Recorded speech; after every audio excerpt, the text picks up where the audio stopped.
Bismillahirrahmanirrahim. Assalamualaikum warahmatullahi wabarakatuh. Alhamdulillah wa syukurillah binikmatillah wassalatu wassalamu ala rasulillah Sayyidina wa maulana Muhammad ibn Abdillah wa ala alihi wa sahbihi wa mawalah wa la hawla wa la quwata illa billah.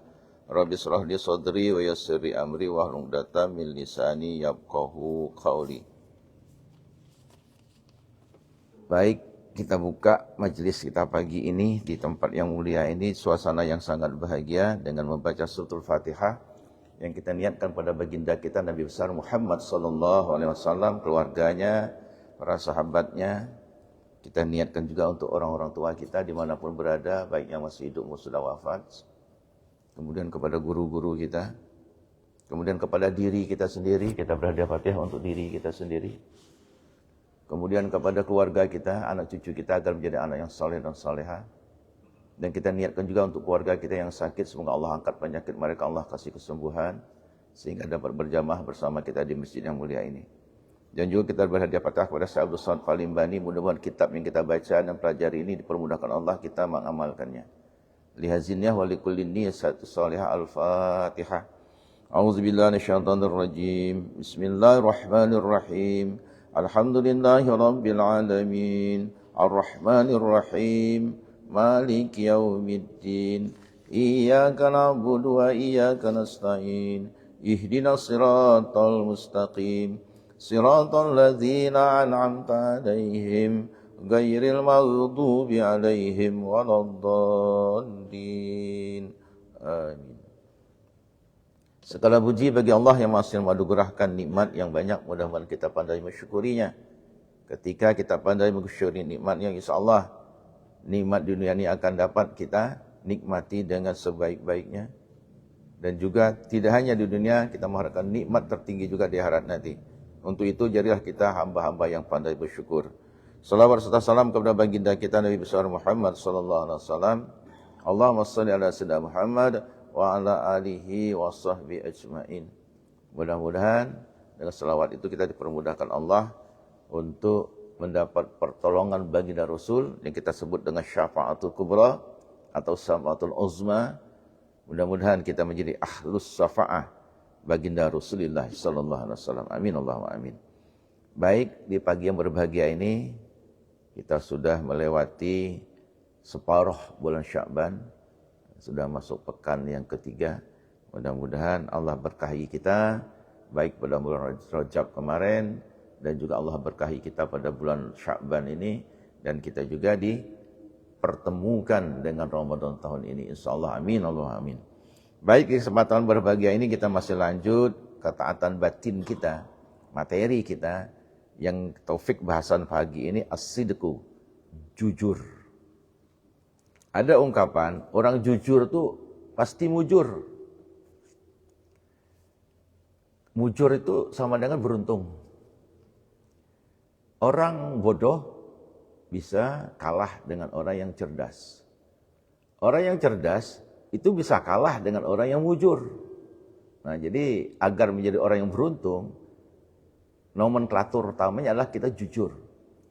Karena dalam sebuah hadis Rasulullah ada 4 hal yang membuat kita itu bisa tidak akan pernah rugi di muka bumi ini. Walaupun lepas dari kita menyangkut masalah apapun, masalah mata'ud dunia, apapun urusan dunia, lepas dari kita tidak akan pernah merasa rugi. Salah satunya kan adalah as-sidqu, sidqul hadis. Pernah kita sampaikan di sini 4 hal itu. Salah satu adalah sidqul hadis, jujur. Karena jujur itu, di balik jujur itu lawannya, kebalikan adalah bohong, kizib. Makanya ketika 4 hal, satunya adalah sidqul hadis. Apa yang dimaksud dengan sidqul hadis? Dalam sarah hadis dikatakan, qaulu sidqin fi kullil akhwal wa adamil kazib. Perkataan yang jujur dalam situasi apapun. Walaupun nanti di kitab kita ini ya, sidik itu ada beberapa tempat, ada 6 tempat paling tidak kondisinya. Nah, jadi tetap kita harus fikul akhwal, dalam keadaan apapun kita harus sidik, jujur. Karena harapannya Tadi kita katakan, orang siddiq itu bisa mujur, orang jujur itu bisa mujur. Karena di hadis yang lain diungkapkan bahwa alaikum bisidqi. Alaikum bisidqi fa inna sidqa yahdi ilal birri wa inal birra yahdi ilal jannah. Jujur atau alaikum bisidqi, atas kamu. Nah ini seringkali kalimat alaikum itu unik ya. Bukan kalimat pikum. Kalau pikum mungkin kita ada pada kita itu kadang ada, kadang tidak. Incidental. Hanya sementara. Tapi alaikum, ada kewajiban bagi kita. Dalam sebuah hadis kata lain, dalam hadis yang lain, alaikum bisam'i wal ta'ah. Wajib atas kamu untuk taat dan patuh. Mendengar dan patuh. Nah, alaikum ada dorongan, ketentuan bahwa alaikum bisidqi, atas kamu itu patut, atas kamu itu bisidqi, untuk berlaku jujur. Karena sesungguhnya fa inna sidqa yahdi ilal birri. Karena jujur itu menghantarkan kita kepada suatu perbuatan yang baik. Bir, bukan bir angker, bukan bir bintang, tapi birrun. Lan tanalul birra, dalam juz itu. Tidak akan pernah kita memperoleh kebaikan. Bir, kebaikan.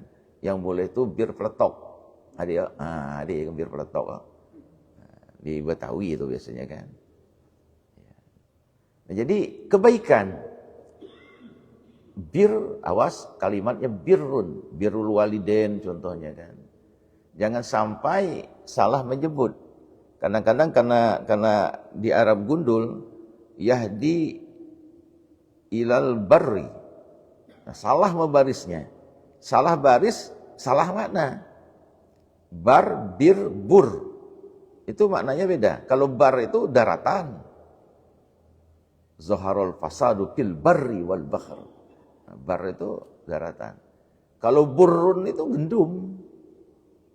Ya, apa namanya itu, bahan bikin kue ya, bikin kiping. Tapi kalau bir, nah kebaikan. Inna sidqa yahdi ilal birri. Kejujuran itu menghantar orang kepada kebaikan. Sementara kebaikan itu akan menghantarkan orang ke surga. Jaminannya orang jujur itu mujur di dunia juga akhirnya mujur di akhirat. Karena jujur itu sekarang ini perkara yang berat. Jangan anggap ringan. Berat sekarang. Apalagi aparat penegak hukum itu jujur itu kadang-kadang berat. Nah, kita juga kenapa diminta jujur? Agar kita tidak terlalu membuat diri kita tuh galau. Karena kalau kita bohong, kita akan gelisah. Maka di sini katakan, wa adamil kazib, jangan bohong. Karena bohong itu bahaya, akan menyusahkan kita sendiri, membuat pikiran kita kacau, hati kita tidak tenang. Karena ketika orang bohong, pasti bohong pertama itu akan muncul bohong yang lain. Karena bohong kedua itu pasti bohong untuk menutupi kebohongan yang pertama. Terus seperti itulah. Jadi, nah ketika jujur itu berat, seorang aparat penegak hukum, ketika disuruh minta jujur itu berat. Karena memang sudah diwanti-wanti oleh Sayyidina Ali, 15:4 yang lampau. Wallazimu an-sidqi qalil. Orang yang berani menegakkan untuk berlaku jujur, wallazim an-sidqi qalil. Nah, untuk berkata jujur itu qalil, lidah itu berat, keluh. Nah, jadi karena sesuatu yang berat, akibatnya orang kadang-kadang lebih senang mencari memuaskan pimpinannya. Padahal Sayyidina Ali juga sudah mengatakan, kalau ada aparat atau pejabat yang berani hanya sekedar menyenangkan atasannya, awas. itu tanda isyarat hancurnya hukum yang ada di suatu masyarakat. Ketika orang sulit jujur, menegak kebenaran juga susah. Ketika ada orang berani menegakkan kebenaran, itu biasanya terkucil, dihinakan, zalil. Wallazimu anil haqiq, zalil. Orang yang berani menegakkan kebenaran dengan kejujurannya tadi, zalil, tersingkir, terhina, pajak dimutasi mana-mana sana. Karena jujur tadi dasarnya berat. Nah, tapi ketika kita biasakan kata jujur, itu ringan, pikiran hati kita jadi tenang saja. Jadi orang lebih senang memoles itu dengan kebohongan-kebohongan. Akibatnya hancurlah sistem yang ada. Kemudian sidik itu membuat ketenangan hati kita, ketenangan jiwa. Karena dia tadi yahdi ilal birri, membawa kita tenang, nyaman. Dan juga di samping itu, jujur itu kan membawa keberkahan hidup. Jadi katakan jujur itu mujur. Kan ada tiga tagline yang sering mungkin akan jadi bahan materi kita di pengajian di tempat lain. Jujur, nasibmu akan mujur. Sabar, rezekimu akan lancar. Setia, pasti akan bahagia. Nah itu 3 hal itu. Ya, insya Allah pada momen kesempatan yang lain, ya, setia akan bahagia. Sabar, rezekinya akan lancar. Ya. Nah sekarang materi kita tentang kejujuran. Ya. Lawan dari jujur itu kebohongan. Jangan sampai kita masuk bagian dari alamatun nifaq, tanda-tanda munafik. Ya, ketika diberi apa itu kita bicara, iza ahdasa kazaba. Ketika bicara dia bohong. Nah, itu kan alamatun nifaq, tanda-tanda munafik. Maka kejujuran itu menjadi 1 dari 4 bagian yang membuat kita akan bahagia, tidak akan pernah merasa rugi. Yang hadisnya pernah kita sampaikan di sini. Arba'un iza kunna fika. Ada 4 hal jika ada pada dirimu, fala alaika, maka engkau tidak akan pernah merasa berat, merasa galau, ma fataka minad dunia, apapun yang luput darimu menyangkut masalah-masalah keduniawiaan. Tidak menjadi lepas jabatan, tidak jadi lagi ketua yayasan, ya ada masalah. Tidak jadi lagi ketua dewan serna, iya monggo, jangan jadi beban. Tidak jadi muazzin lagi misalnya kan, ya apa boleh buat. Ada yang muazzin yang muda, yang lebih bagus misalnya kan, ya terima saja. Tidak jadi pengelola masjid agung, iya silakan. Berarti ada yang lebih pantas dan patut. Nikmati saja. Karena memang semuanya itu adalah titipan, amanah. Jadi jangan kita risau dan galau. Maka jujur, itu sesungguhnya membawa kemenangan kita di dunia maupun di akhirat. Rasulullah itu kan karena kejujurannya lah. Makanya dalam satu pandangan, orang yang jujur dalam bertransaksi itu pasti itulah pemenangnya. Jadi kalau ada orang terlalu bertransaksi tidak jujur, menang sesaat. Contoh, dukunya harga orang lain jual 25.000, nya 20.000, tapi timbangannya cuma 8 on. Ya sampai rumah. Nah sekali itulah menang, selanjutnya orang tidak percaya lagi. Tapi ketika jujur, insya Allah kita kadang-kadang belajar dari pengalaman orang tua kakek-kakek kita. Bagaimana ketika dia berdagang yang sifatnya takaran. Timbangan kah, takaran kah, selalu dilebihkannya. Ternyata tidak juga bangkrut, berkah hidup mereka, nyaman saja. Karena tadi kejujuran membawa keberkahan. Belajar dari situ kita luar biasa. Maka ketika dia pesan, ketika kita melakukan takaran atau timbangan, jangan pernah merasa takut untuk melebihkan. Apakah yang sifatnya dulu kan minyak kelapa tuh pakai cidok tuh. Nah, nak 1/4 liter, nak 1/2 liter, ada takarannya. Lebihkan. Karena kita tidak tahu ketika kita mencurahkan yang benda cair itu, belum habis tetesan terakhir, itu masih milik orang. Nah, untuk menghilangkan keraguan tambah. Ternyata tidak juga bangkrut, kalau kita katakan tadi, berkah hidup mereka. Hanya pedagang kelontongan saja bisa menghidup anak sampai 10-12 orang. Itu tanda keberkahan, tidak pernah rugi ketika kita bersedekah. Nah itu kejujuran pedagang. Rasulullah itu karena dijujur, maka pedagangnya, jiwa entrepreneurship-nya itu luar biasa. Maka sukses. Setelah beliau jadi Rasul, mungkin aktivitas duniawiyah mulai beliau tinggalkan. Tapi urusan ketika beliau sebelum angkat jadi Rasul, kejujuran. Jujur itu membuat orang-orang menjadi terkesima. Jujur itu membuat orang menjadi empati dan simpati. Bahkan membuat orang lebih segan. Qulil haqqa walau kana murran. Kadang-kadang harus kita ucapkan, sekalipun itu pahit. Kita sekarang walaupun satu sisi beda pendapat, pro kontra, kita juga harus bersuara. Kira-kira bakal untung nggak kita ikut, Indonesia ikut gabungan grupnya perdamaian di Gaza sana, yang betulkan Amerika. Nguntung nggak kira-kira? Yang pasti kita sudah bayar dulu 17 triliun. Belum apa-apa masuk grup itu. Walaupun ada sebagian yang dukung, ada sebagian juga mengkaji. Karena komitmen kita bukan komitmen ke sekarang, dulu termaktub dalam undang-undang dasar kita, dalam pembukaan, bahwa penjajahan di muka bumi ini harus disingkirkan. Nah, hal-hal seperti itu karena memang kita harus jujur dengan diri kita dan orang lain.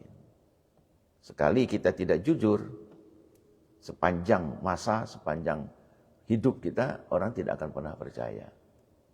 Jadi jujur membuat kita mujur. Maka di dalam kitab ini ada beberapa hal yang menyangkut masalah kapan kita harus jujur itu. Kita baca saja. Pertama, pada perkataan sidqul khali, sidqul hadis. Pertama kita harus jujur pada perkataan, yakni dimaksudkan benar pada perkataan, pada sekalian waktu masa, pada sekalian kelakuan. Maka kita katakan tadi, fi kulil akhwal. Benar, jujur pada perkataan. Nah, perkataan itu keluar dari mulut kita, dari lisan kita. Maka bagi orang yang bijak itu, lisannya selalu di belakang hatinya. Jadi sebelum ngomong pikir dulu. Tapi kalau orang yang tidak cerdas, lisannya selalu di depan hatinya. Akibatnya apa? Ngomong dulu, kelak mikirnya. Kadang-kadang kan jadi bahaya. Jadi orang bijak itu, orang cerdas itu dia selalu menjaga lisannya di belakang hatinya. Dia pikir dulu, pertimbang dulu. Karena kita jaga perkataan. Keluar satu kata dari mulut kita. Apakah dia pemimpin formalkah, apakah non formalkah, itu bahaya. Ya, ketika salah ngomong kan, ya, itu bahaya. Jadi sidqul hadis. Jujur dalam perkataan. Karena dengan perkataan itulah bisa menimbulkan perpecahan, bahkan peperangan. Hanya dengan satu kata. Kedua, tempat kapan kita harus jujur? Sidik pada niat. Ya, jujur pada niat kita. Yakni maksudnya benar pada niat, yaitu bahwa semata-mata di dalam niat itu hanya membawa kepada kebajikan. Maka apabila ada dalam niat itu bercampur dengan sesuatu yang lain daripada kebajikan, niscaya rusaklah niat itu. Jadi ketika kita niat, bahkan niat, jujur dalam niat itu menjadi ukuran sah tidaknya ibadah kita.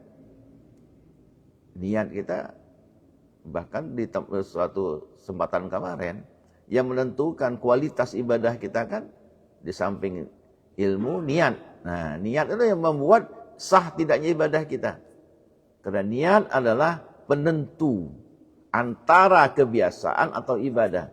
Tamyizul adah bil ibadah. Yang membedakan antara kebiasaan adat dengan ibadah. Mandi itu, kalau hanya mandi ya adat. Tapi ketika kita bawa nama Allah, ketika masuk kamar mandi, doa, ketika menjalankan air dengan basmalah, dengan bismillah, kan jadi berubah menjadi ibadah.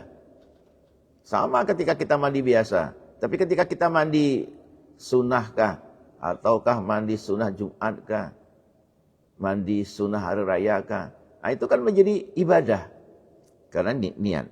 Jangan dicampur dengan hal yang lain niatnya. Ada pertanyaan begini, bisakah yang wajib mengangkat yang sunnah? Bisa.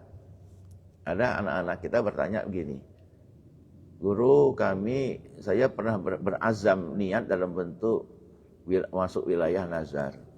Ketika berhasil saya mau menjamu teman-teman di rumah. Nah kebetulan suasana bulan Ruah, sekalian saya doa untuk orang tua saya. Bolehkah tidak itu? Selama niat awalnya adalah membayar niat yang sudah dikatakan nazar tadi. Nah muatannya, karena membayar niat nazar kan wajib. Hukumnya wajib.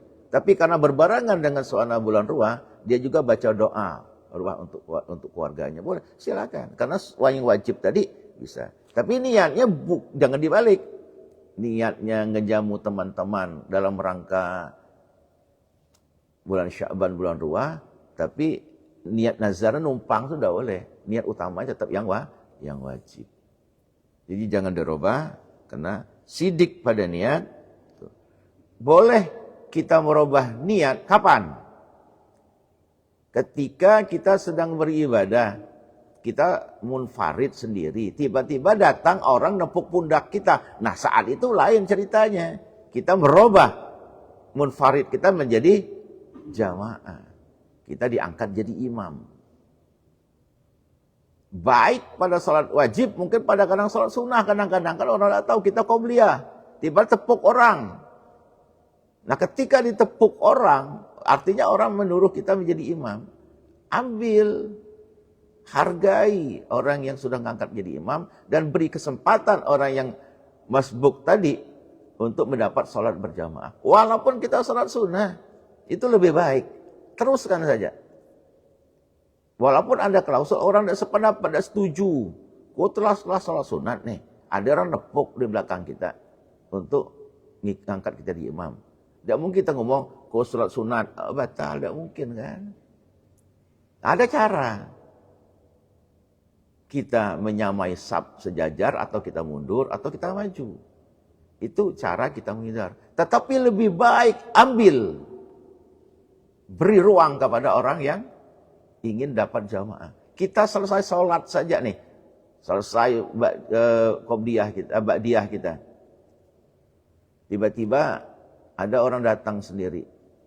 Panggilnya kita, yuk jadi makmumku, biar ku sholat berjamaah. Boleh kita, bukan berarti sholat pertama kita tidak sah, bukan. Memberi ruang kepada orang lain untuk mendapat pahala berjamaah. Masih ada kesempatan seperti itu. Jadi seperti itu, jangan merubah niat, tapi ada tempat juga kita merubah niat ketika kita dalam, atau sebaliknya dalam ibadah sunnah, puasa sunnah. Kemis nih, rencana kita tidak puasa karena digawi. Tiba-tiba sampai jam 9, jam 10, lo makan apalah. Kita rubah niat kita untuk puasa sunnah. Boleh. Tetapi selama belum tergelincir matahari merubah niatnya. Setelah tergelincir matahari tidak boleh lagi. Karena ada batas waktu ketentuannya. Sebelum zuhur, sebelum tergelincir matahari, masih boleh kita merubah niat kita. Rencana kita tidak puasa. Tapi tidak makan apalah dari pagi itu, lalu minum apalah. Nah kita rubah. Masih bisa selama belum tergelincir matahari. Sidqun niyah, ya, itu tempat yang kedua. Yang ketiga, sidik pada azam, yakni benar pada cita-cita. Maka barang siapa mencita-citakan akan harta, misal supaya dapat memberi sedekah, atau mencita-citakan menjadi raja supaya dia dapat buat adil kepada rakyatnya, maka jika tetap cita-citanya itu dan tiada berubah, maka yaitu dinamakan benar pada cita-citanya. Jikalau dia berubah cita-citanya, maka yaitu tiada dinamai dengan benar pada cita-citanya itu. Jadi harus benar pada azam. Azam itu bagaimana? Ya harapan, cita-cita. Azam harus kita letakkan pada posisi yang benar. Dari rumah, pagi subuh ni aku nak solat di Masjid Qubatimah. Tahu-tahu di tengah jalan, muter ke Al-Falah kah? Atau muter ke Masjid Jami kah? Nah itu berubah namanya. Azam. Azam boleh kita artikan, dia tidak sama dengan niat. Tapi niat bisa ada azam, pada azam. Cita-cita, harapan. Tapi azam tidak sama dengan niat. Contoh, tadi kami katakan harapan saya, azam saya mau sholat subuh hari Kamis ini di Masjid Agung Qubatimah. Niat bukan itu? Belum. Karena bisa saja ketemu kawan di jalan, berhenti ngobrol, tahu-tahu udah jadi, pindah. Nah itu kan belum jadi niat, baru jadi harapan, azam. Seperti itu. Jadi azam bisa menjadi sesuatu bagian dari niat, tapi niat tidak sebagai azam, karena niat itu muqtarinan bi fi'lihi, berbarengan dengan kita melakukannya. Ketika sholat, ketika kita taruh ihram, itulah tempat kita menjatuhkan niat. Jadi, tetapi niat pada azam itu harus benar-benar jujur di dalam azam cita-cita kita. Apa harapan kita? Ingin jadi anggota DPRD misalnya, untuk mensejahterakan masyarakat, agar kita menjadi orang yang adil, menegakkan kebenaran. Tapi tiba-tiba berubah. Karena situasi keadaan kondisinya. Nah itu merusak, berarti berubah dari cita-citanya. Maka niat pada azam itu harus konsisten. Istiqomah berarti kan, jangan berubah. Pada azam. Kemudian yang keempat, ada disebut dengan sidqun fil wafa bil azmi. Nah ini penekanan lagi. Tadi yang ketiga tadi kan niat sidik pada azam. Ini ditegaskan lagi bil wafa'i bil azam. Azamnya diteguhkan lagi. Maka maknanya adalah benar pada menyempurnakan dengan yang dicita-citanya itu, yaitu bahwa tiada ia menyalahi akan cita-citanya itu pada menyempurnakan. Karena ada klausul firman Allah Ta'ala, rijalun sadaqu ma ahadullah alaih. Al-Ahzab ya. Bagaimana seorang lelaki sodaku telah berlaku yang laki-laki yang benar-benar mereka itu menyempurnakan apa yang mereka janjikan akan Allah alaihi atasnya. Jadi benar-benar mereka itu menyempurnakan barang yang menjanjikan mereka itu akan Allah Ta'ala. Itu klausul masuk sidqun fil wafa bil azm. Al-Ahzab 32 ya. Kalau salah. Nah itu bentuk sidik, pendegasan lebih lagi kepada penekanan untuk benar-benar pada azam itu. 4, sidik, jujur fil wafa bil azam. Yang kelima, sidqun fil a'mal. Sidik, jujur pada segala amal. Baik amal zahir maupun amal batin. Seperti ada ia bersamaan perbuatan anggotanya yang zahir dengan yang di dalam hatinya. Jadi harus balance antara lisan dengan hati. Sebab kalau tidak sama, hatinya tidak sama dengan lisannya, atau lisannya tidak sama dengan hatinya, kabura maqtan indallah an taqulu ma la taf'alu. Khawatir kita terkena pasal ayat itu. Betapa besarnya murka Allah, orang tidak melakukan apa yang diucapkannya. Lain di mulut, lain di hati. Jadi harus balance antara lisan dan hatinya. Maka di sini dikatakan sidqun fil a'mal. Zahir batinnya harus balance, harus sesuai. Kalau tidak sesuai, lain di mulut, lain di hati. Nah, itu termasuk kategori teguran Allah dengan ayat tadi pasalnya. Ya, pasal kita lain di mulut dan di hati, betapa besar murka Allah. Jadi yang kelima, sidqun fil a'mal, jujur dalam amal. Kemudian yang keenam, sidqun fil maqamat, yakni benar pada segala maqam. Yang dimaksud dengan di sini adalah maqam itu yaitu amal yang batin. Jadi menyangkut masalah ketaatan batin, seperti sekarang yang kita kaji ini ketaatan batin. Ada khauf, ada roja, ada apa lagi misalnya taqarrub kepada Allah, ada ridho yang kita harapkan kepada Allah. Itu semua adalah jujur pada maqamat. Karena menyangkut masalah batin kita, hati kita, harus jujur. Jangan sampai membuka ruang penyakit batin masuk. Jadi niat sidik fil maqamat, jujur di dalam maqam-maqam menyangkut masalah batiniah di maqamnya. Apakah khauf kita, apakah roja kita, apakah sabar kita, apakah syukur kita, apakah ridho kita. Nah, itu menyangkut masalah batin. Kenapa masalahnya? Ya kita kan tipe manusia yang bisa berubah-ubah. Maka itu harus ada konsistensi di dalam kejujuran maqamat batin kita. Ya memang kemarin sudah kita ungkap di ikhlas. Ya kan? Keikhlasan itu memang kita masuk kategori mana untuk jujur dalam maqamat ini. Kita ambil contoh ikhlas. Ikhlas kan bagian dari ketaatan batin.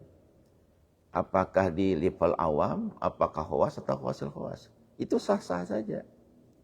Tapi kita tetap konsisten. Tapi kita berusaha meningkat ke maqam yang lebih tinggi lagi. Pada tingkat awam, khauf roja mungkin dia beribadah. Ya sah saja. Dia takut dengan siksa Allah. Dia mengharap surga Allah. Dia rajin beribadah. Ya sah-sah saja. Tidak ada yang melarang. Itu tingkatannya pada tingkat awal. Karena orang awam seperti ya yang ngomong juga sama kan. Kita ibadah mungkin lebih kepada takut dengan neraka Allah, mengharap surga Allah, khauf dan roja kan di situ. Tetapi ketika kita lakukan maqam yang meningkat lagi ke tingkat taqarrub ilallah, maka ikhlas kita ikhlas yang khusus, ikhlasul khawas. Karena bukan lagi surga neraka yang kita takuti, yang bukan lagi neraka yang kita takuti, bukan lagi surga yang kita harap, tapi lebih pada taqarrub ilallah. Akrab dengan Allah, dekat dengan Allah, rasa nyaman. Ketika ibadah mahdhahkah maupun ibadah ghairu mahdhah, ada rasa nyaman, tenang batin kita, lega perasaan kita. Nah, itu meningkat lebih kepada taqarrub. Nah, level yang lebih tinggi adalah ketika jujur maqamat kita meningkat ke ikhlasnya ikhlas khawasil khawas. Jadi bukan perkara khauf, roja dan taqarrub yang dikejarkannya, tapi ridho Allah.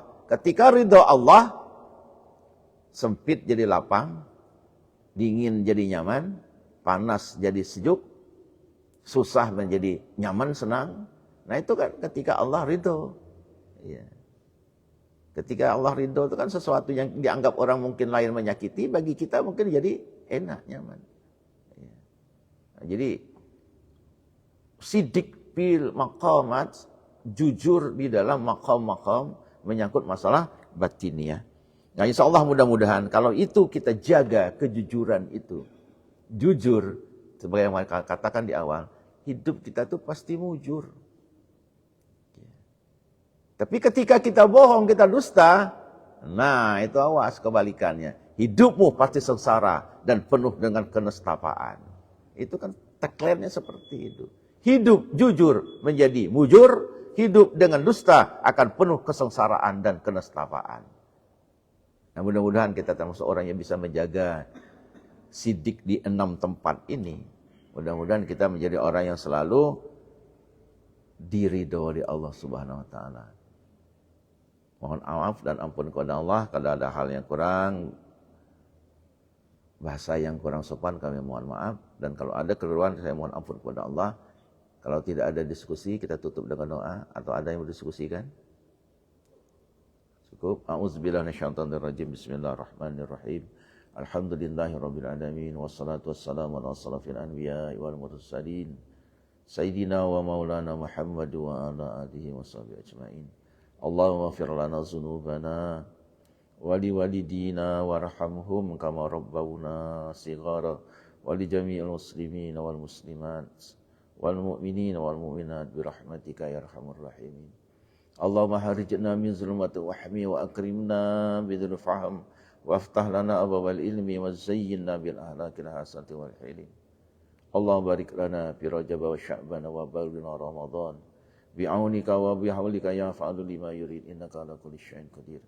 Allahumma ja'al jam'ana hadza jam'an marhuma wa tafarraqana ba'da hadza tafarraqan ma'suma. Allahumma yassir umurana hadzal yaum umurud dunya wal akhirah. Rabbi yassir wa la tu'assir. Rabbi tammim bi khairi ajma'in. Wa bihi siqatuna wa la hawla wa la quwwata illa billahil aliyyil azim. Rabbana zalamna anfusana wa illam taghfir lana wa tarhamna lanakunanna minal khasirin. Rabbana hab lana min azwajina wa dzurriyyatina qurrata a'yun waj'alna lil muttaqina imama. Rabbi ij'alna muqimas shalah wa min dzurriyyatina rabbana wa taqabbal du'a. Rabbana atina fid dunya hasanah wa fil akhirati hasanah wa qina azabannar. Wa sallallahu ala sayyidina Muhammadin nabiyil ummi wa ala alihi wasallam.